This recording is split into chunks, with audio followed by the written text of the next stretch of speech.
जटाढवी गलज्जलत् प्रवाहपावितस्थले जटाढवी गलज्जलत् प्रवाहपावितस्थले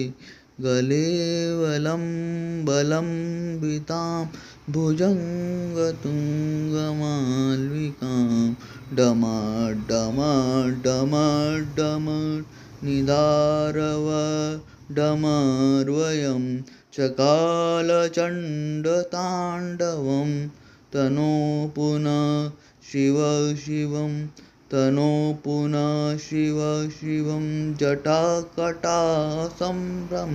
भ्रमत्तिनप् निर्झरि विलोललीचिवल्लवी विराजमानमूर्धनि धगद्धगद्धगज्जलल्ललाटपट्टपावके किशोरचन्द्रशेखरे धराधरेन्धनञ्जने कुचाग्रचित्रपत्रक नवीनमेकमण्डली प्रमोदमानमानसे प्रफुल्लनीरपङ्कजप्रपञ्चकारिमणिछटा लम्बिकण्ठकण्ठरी सुचित्रबन्धकण्ठरं स्वगच्छिदं पुगच्छिदं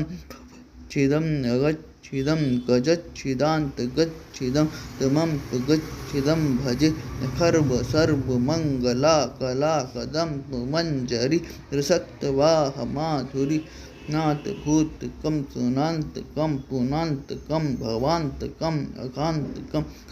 गजान्तकान्तकान्तकं तमं गजान्तकं भजे धिमिड् ध्वनिप्रपद्यतद्धित प्रचण्डताण्डव शिव पूजावसानसमये दशवक्त्रगीतं यः शम्भुः पठति